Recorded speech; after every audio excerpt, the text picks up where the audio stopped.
Et De retour sur le 18 buts plateau du comme Phocéen Alexis. sur Twitch. Ou sur le site lephocéen.fr, mais venez sur Twitch si vous voulez échanger avec nous. Mais quel plaisir, quel immense plaisir de se retrouver encore une fois après une victoire. Tout n'est pas parfait encore une fois, mais il y a beaucoup de positifs. Et on va prendre le temps de l'analyser encore une fois avec Yacine qui est avec nous, avec Jean-Luc, avec Idriss et avec notre correspondant en direct, avec Romain Hering également, mais avec notre correspondant préféré, Romain Canuti. Romain Canuti, quel match d'Iliman Ndiaye Ouais, déjà. J'ai envie de te lancer sur Iliman. ouais, what a game, comme on dit dans le jargon international. Euh, ouais, effectivement, super match d'Iliman Ndiaye.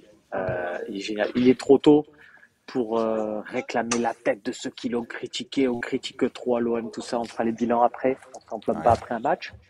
Sur le côté général, j'entends bien. Après, sur ce match-là, on a le droit de dire qu'il a fait un super match, que comme d'habitude, on constate qu'il fait un super match quand il est installé à la position qui est la sienne, à savoir à deux attaquants en soutien de l'autre attaquant. Ce qui me fait d'ailleurs penser à Valère Germain, tiens, qui était bon uniquement dans ce schéma-là.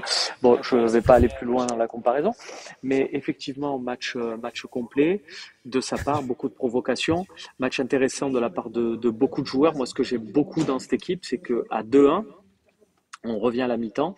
J'ai vu une équipe qui a continué d'attaquer, qui a continué de proposer à jouer de l'avant, qui a sans cesse cherché à marquer un but de plus. Alors, on va pas dire on n'a plus vu ça depuis Bielsa ou quoi que ce soit, c'est absolument pas le propos. Et il y a d'autres équipes, c'est pas rendre justice, il y a d'autres équipes qui ont proposé ça.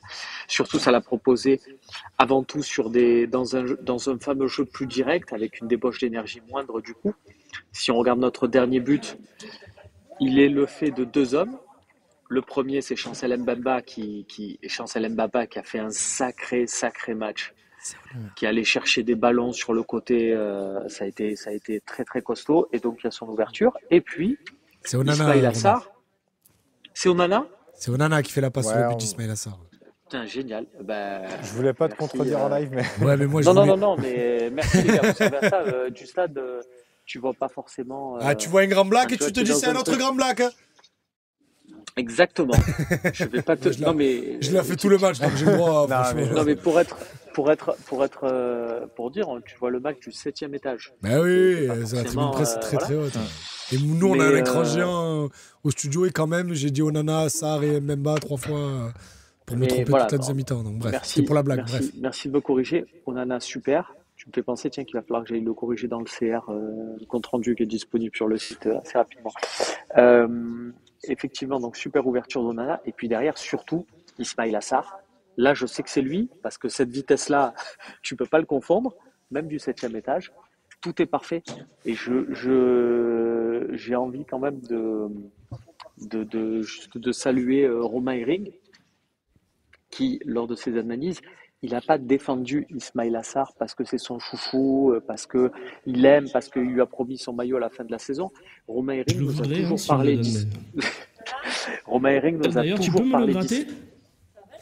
Alors, gratter, je sais pas trop dans mon registre, Non, je mais rigole, pourquoi pas. frérot, je rigole. Mais effectivement, tu nous as toujours défendu Ismail Assar en nous disant, les gars, il est capable de nous apporter ça.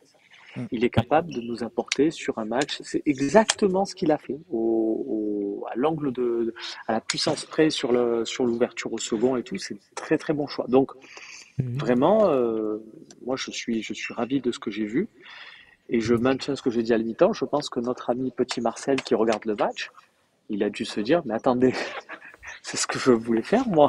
Ce 4-4-2, ce Kondogbia Veretout au milieu, c'est mon truc, c'est à moi ça. Moi, je suis pas d'accord, Romain. Je pense pas qu'on ait joué en 4-4-2. Hein. Ah. Quand tu l'as dit à la mi-temps, je suis J'ai un doute sorti, aussi. je voulais pas revenir, mais pour moi, on était en 4-2-3-1 tout le match. Hein. J'ai pas vu Iliman Ndiaye sur la même ligne qu'Aubameyang, hein, pas une seule fois. Oui, c'est un débat. Oui, mais à ce moment-là, Marcelino mettait en place le même 4-2-3, puisque Pas exactement. dans son.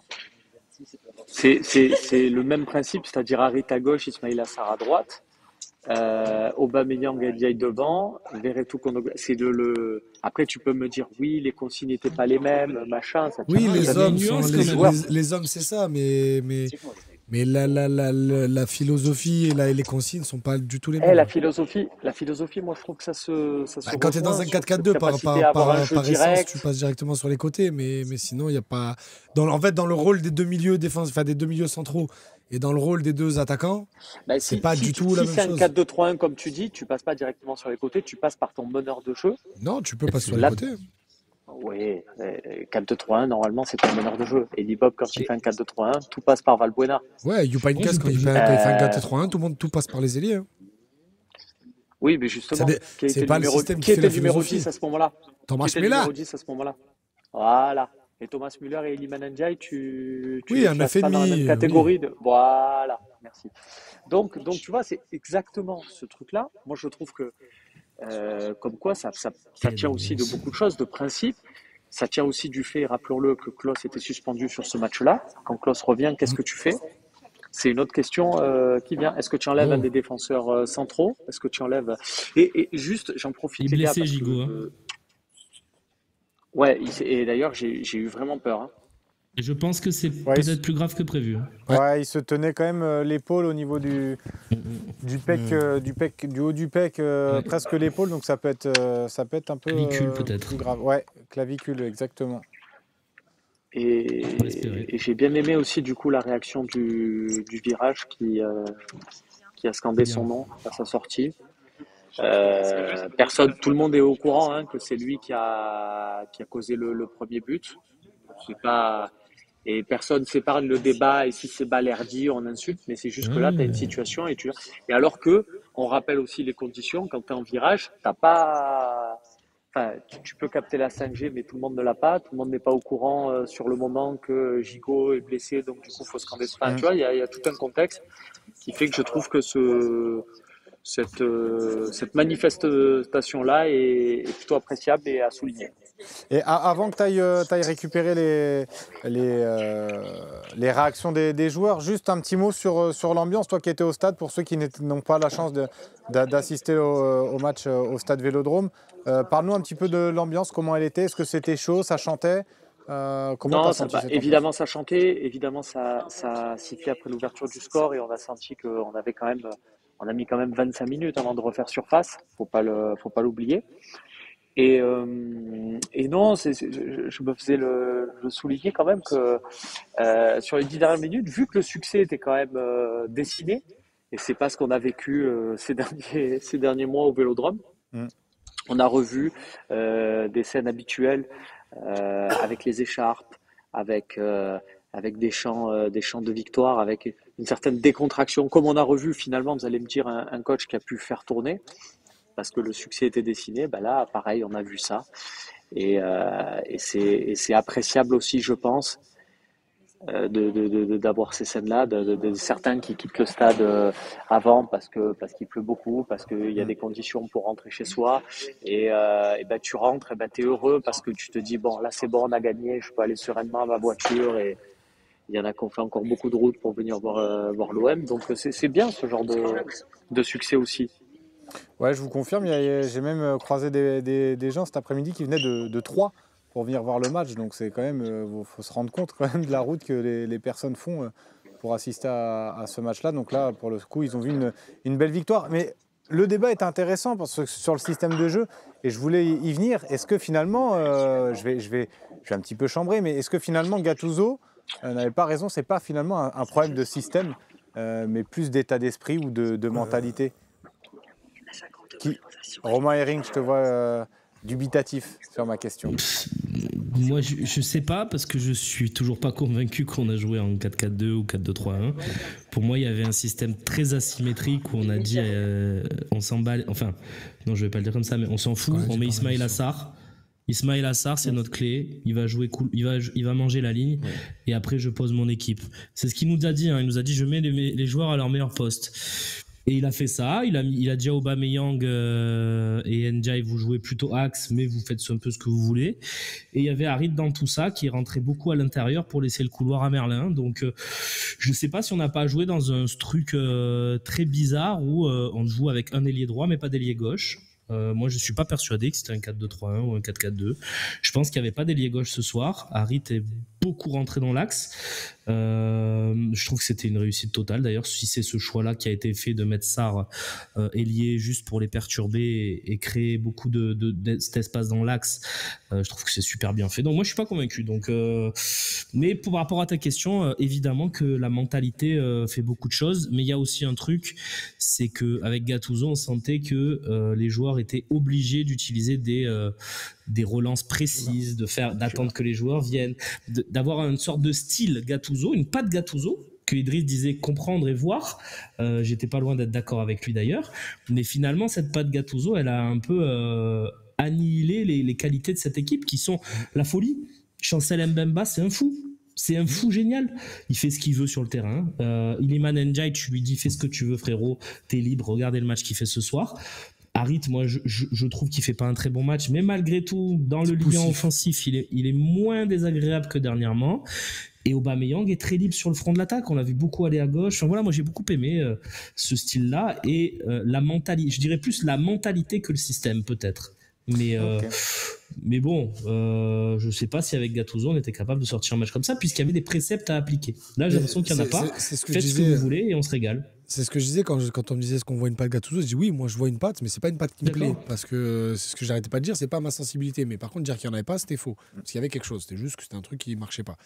Et pour revenir tactiquement sur le 4-2-3-1, 4-4-2, on l'a dit avec Slim pendant tout le match, c'était un 4-2-3-1, mais très asymétrique. En fait, en début de match, on se demandait si c'était pas juste des consignes d'Ismaïla Sarr de jouer ailier quand on a le ballon côté droit, exprès pour avoir un joueur de plus, et revenir en position de piston quand on a le ballon à gauche. Et en fait, on s'est rendu compte que quand on avait le ballon à gauche, on jouait à 4. Et c'était un peu ça. C'était en fait tantôt Verretou, tantôt Harit, tantôt Aubameyang qui jouait ailier gauche. Et avec tout le monde un peu qui s'embriquait de manière à selon où était le ballon. Donc c'était un peu un 4-2-3-1 mais un peu penché. Mais voilà, bref, en tout cas, comme tu l'as dit, le plus important. Idriss, t'as même des séquences où sur les 3 centraux, il n'y avait aucun joueur sur les 3 centraux de Montpellier. C'est-à-dire qu'Aubameyang isolait beaucoup à gauche. Et t'avais une ligne de 3. Iliman Ndiaye et Harit se retrouvaient dans le cœur du jeu et Sarr était vraiment collé à la ligne. Donc et t'avais Verretou qui était entre Sarr et Mbemba aussi. Exactement. Oui, mais c'est intéressant après à voir si c'est selon l'adversité, selon l'adversaire qu'il y avait en face, parce qu'on avait ciblé une faiblesse côté Siagastila ou quoi, à voir. Ou est-ce que c'est vraiment, comme dit Romain, de juste être proactif et jouer sur nos qualités, ce qui peut m'intéresser aussi. Ouais, et on n'a pas joué pareil contre le Shakhtar. Hein. Ah, pas du tout. Non, pas du tout. C'est ça qui est intéressant aussi. Pas du tout, et c'est surtout qu'on a été beaucoup plus intéressant avec ballon aujourd'hui que jeudi. Et finalement, c'était un peu ça que nous expliquait, je ne sais pas si vous l'avez lu, l'interview de Romain Canuti. C'était à propos de Jean-Louis Gasset, un ancien adjoint de Jean-Louis Gasset qui était venu... Bernard Rodriguez. Ouais, Bernard Rodriguez, tout à fait. Bernie le dingue. Et il disait justement, Jean-Louis Gasset a cette faculté-là à s'adapter aux équipes qu'il va rencontrer et il pourra éventuellement changer de système. Finalement, il avait dit aussi en conférence de presse qu'il allait donner des instructions simples, qu'il allait faire des choses simples et finalement, c'est ce qu'on voit sur le terrain. Est-ce qu'on peut commencer, pas forcément à s'enflammer, à voir qu'on va finir sur le podium, mais est-ce qu'on peut commencer à un petit peu s'emballer sur la suite de la saison? Podium, il est loin. Vas-y, Jean-Louis. Non, podium. Moi, je trouve qu'on a un homme qui est pragmatique, qui pour moi, ces systèmes-là, savoir si on joue un 4-2-3-1, un 4-4-2, franchement, à un moment donné, on s'en fout, quoi. Tant qu'il y a les résultats. Tant qu'il y a les résultats. Tant qu'il y a des résultats. Même quand il n'y a pas... Non, c'est pas ça. C'est qu'en fait, je pense qu'on n'a pas les joueurs pour être cadrés dans des systèmes. On n'a pas ce type de joueur. On a des joueurs d'instinct. Quand on voit des Ndiaye, des Sarr, des Aubameyang, pour moi, c'est pas des joueurs de système, c'est des joueurs d'instinct. Donc, je pense qu'il est là. Je pense qu'effectivement, l'ailier gauche, aujourd'hui, c'était Merlin, pour nous. C'est Merlin qui l'avait. Donc, il n'avait pas besoin d'avoir un gars à gauche, puisqu'il avait Merlin. À droite, il a mis Sarr. Moi, je pense que cet entraîneur, il laisse jouer les joueurs. Il les cantonne pas à dire ce que faisait un Gattuso. Je pense que oui, effectivement, il y avait une patte Gattuso, mais moi, je m'en fous de voir la patte de l'entraîneur. Hein. Moi, ce que je vois, c'est une équipe qui joue. Mais la patte de l'entraîneur, on s'en fiche. Non, mais la patte de l'entraîneur, des fois, c'est pas forcément que tactique. Surtout que la patte de l'entraîneur, c'est aussi important pour gagner. Donc, nous, on veut pas avoir une patte d'entraîneur parce on va pas faire une séance de nanisme sur Pep Guardiola. C'est parce que pour nous analyser pour analyser la victoire, on a besoin de comprendre ce que le coach veut faire. Donc, si on voit pas la patte de l'entraîneur, ça peut ne pas être grave. Après, tu vois, il y a un de mes coachs préférés qui est Jürgen Klopp, qui, dans son Borussia Dortmund, qui est loin de ressembler à son Liverpool, à son Borussia Dortmund avait ce que j'appelais, moi, un bordel organisé. Ouais. C'était qu'en fait, c'était la zizanie complète. Les joueurs n'avaient pas forcément de poste. Il y en avait 2 qui avaient des consignes très, très, très, très, très strictes. C'était Sven Bender et Robert Lewandowski. Il y avait le 6 et sa pointe. Les 5 autres joueurs au milieu de terrain et devant, après les défenseurs, c'est autre chose, mais les joueurs au milieu de terrain et devant et les latéraux, c'était faites. Occuper le terrain de manière à être à 2, 3, 4 mètres des uns des autres. Faites. Et quand tu avais des joueurs aussi expressifs que Mario Götze, Shinji Kagawa, Błaszczykowski, je ne compte pas Marco Reus, parce que quand il arrive, il change un peu de système. Sur les 2 premières années, j'entends. C'est tellement facile. C'est tellement facile. Donc oui, ne pas avoir de système, ça peut aussi être une patte. Le truc, c'est que là, on est qu'au 2e match, donc on va pas commencer à dire je vois de suite. On va voir si c'est quelque chose qui perdure, si c'est quelque chose qui se répète. Tu veux tempérer un petit peu, Yacine, sur l'enflamade que j'ai lancé un petit peu. Je le disais au début, dire que voilà, je suis vacciné avec tout ce qu'on a vu cette saison. Là, j'aimerais juste revenir sur quelque chose qui est pour moi en tant que supporter fondamental.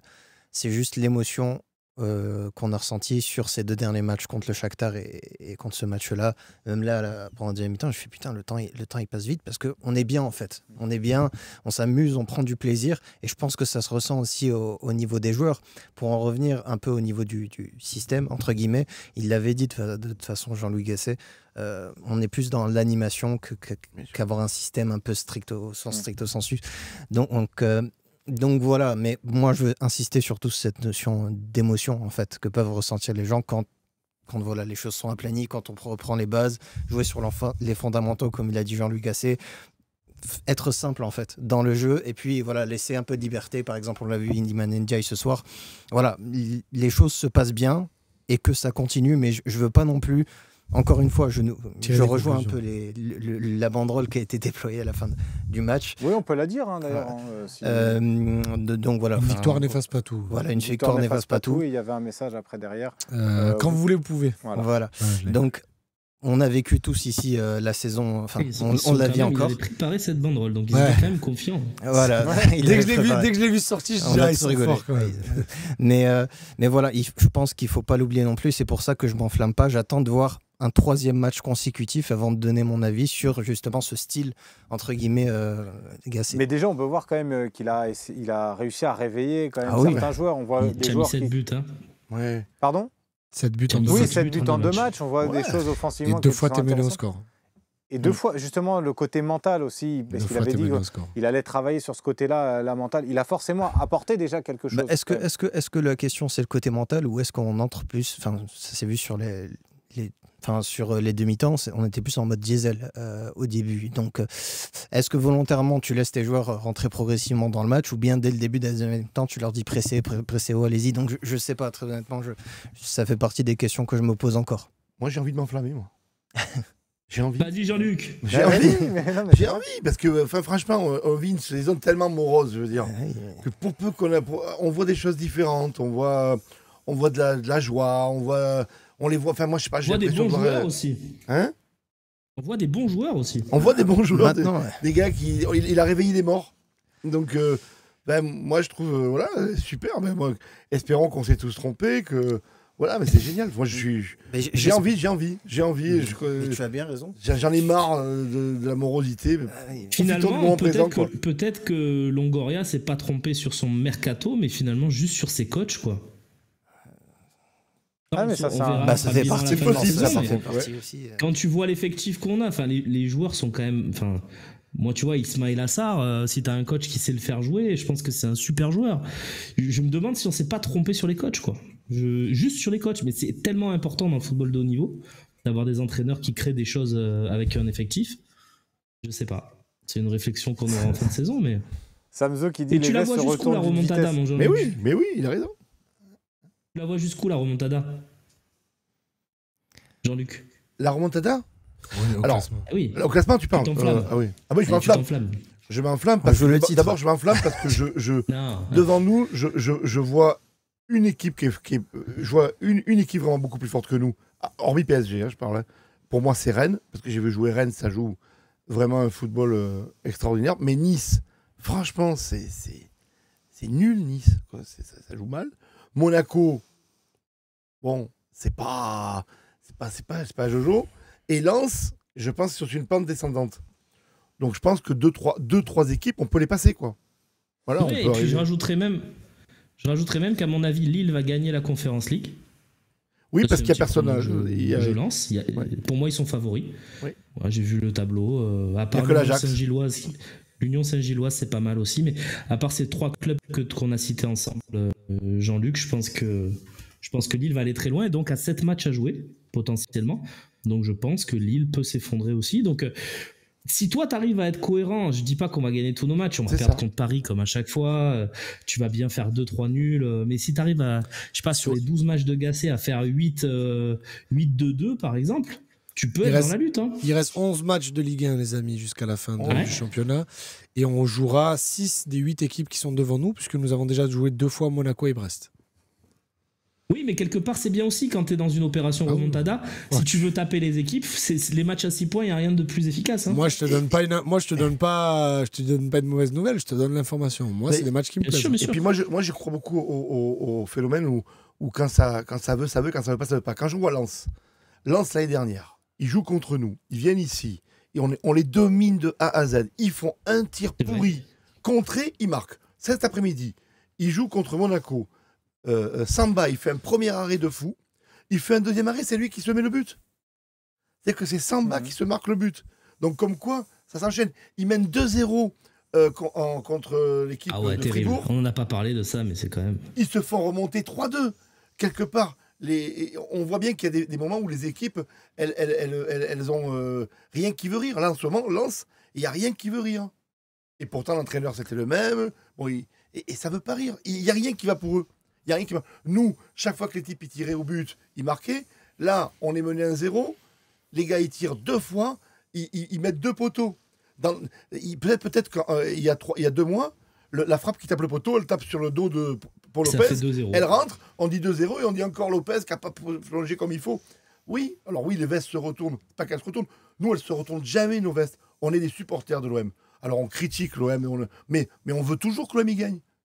On n'est pas là à dire, on veut pas qu'ils perdent. Enfin, il n'y a personne qui veut que l'OM perde. Non, mais je pense qu'il voulait dire par là le message de notre ami là sur Twitch, c'est que peut-être au bout de 2 matchs, c'est un peu trop tôt. Pour s'enflammer sur une victoire. Après, c'était ma question. Toi, Après, ça nous fait plaisir. Ça nous fait plaisir. On est toujours heureux, bien évidemment. Mais après, si je reviens à ce que je disais, j'attends de voir une série. J'attends de voir la confirmation. Évidemment, on est tous d'accord là-dessus. Il y a The Boys sur Disney. On est tous d'accord là-dessus. Et puis, Romain, moi, je pars 3 jours sur Lyon. Là, j'ai pas envie de me faire chambrer pendant 3 jours. T'as raison. Et on va juste rappeler quand même. Peut-être que ça peut être un objectif au rabais, mais que la 7e place sera qualificative pour la Conference League. Je sais que ça fait rêver personne, mais je vous rappelle qu'il y a quelques mois, j'ai vu Rongier la soulever, cette coupe. Donc je me dis peut-être que c'était pas cette saison. Quoi qu'il arrive, il faut être européen l'année prochaine. Non, c'est juste une vanne. Hein. Non, mais moi je la prends à moitié ta vanne. C'est que moi, si on finit 8e et que cette année il n'y a pas de Coupe d'Europe, même si c'est que la Conference League, ben moi je veux la gagner la Conference League. Est-ce qu'on a vu les petits lots de consolation Gassé. Ouais, mais voilà, mais au moins rappelle-toi l'année Garcia quand il arrive en 2016-2017. On est dans le ventre mou du championnat, il arrive. Oui, l'objectif c'est d'aller chercher la 5e ou la 6e place. Mais au final, on va la chercher. L'année d'après, il y a Ostende, il y a Domzal, mais à la fin, il y a l'Atlético. Donc, au bout d'un moment. Sampaoli aussi. Donc voilà, il faut aller se chercher des trucs. Et Sampaoli aussi, il arrive, il va se chercher cette place qualificative qui n'était pas donnée en janvier. Et au début, c'est le Locomotive. Et à la fin, c'est Feyenoord. Donc bon. Il y a Thibaut là dans le chat qui nous demandait est-ce qu'on n'a pas vu les 2 plus beaux matchs de l'OM depuis le début de la saison pour vous? D'instinct comme ça, je te dirais oui. Collectivement, avant qu'on passe bien sûr au non, il y a le match de Lyon quand même qui était fort. Le match de Lyon, c'était quand même pas mal. Le match de Lyon, on les a bouffés. Moi, j'ai beaucoup aimé 2 matchs, comme quoi, même avec c'était Le Havre. Ouais, le Havre, je trouve qu'on avait fait un match extraordinaire et que Harit avait fait un match Iliman Ndjeisk. Et puis le match contre l'Ajax. Je trouve que le scénario et tout m'avait plu quoi. Le retour. Ouais, moi je suis d'accord, Lyon et Ajax, moi perso. Ouais, Lyon. Lyon, toi tu disais plutôt Lorient. Non, c'était juste vous laissiez Non, mais après moi je vous rejoins sur Lyon. Donc sur le 2e match à domicile du coup. le premier avait été annulé. mais ouais, Lyon, l'Ajax aussi. Après, franchement, si on parle d'aboutissement, les 2 matchs qu'on a vus consécutivement n'ont rien à envier à ces matchs-là. Donc, encore une fois, on est heureux à la fin. C'est tout. C'est sûr. On a vu la plus belle action de l'OM, la plus belle action collective de l'OM, on l'a vu ce soir par contre, sur le deuxième but. Sur le deuxième but, même l'occasion du penalty, elle est bien emmenée avec une récupération basse d'Amin Harit et la contre-attaque menée avec Verretou et Aubameyang. Pareil, on a eu un arbitrage correct ce soir, avec un arbitre qui a sifflé ce qu'il fallait siffler. Bon, t'as pas un peu de temps énervé. Il prend pas de carton quand même sur son tacle, le garçon là dans la surface. Il prend pas de carton? Non, il le prend pour tirage de caleçon 2 minutes plus tard, mais il prend pas voilà, sur le penalty. donc bon.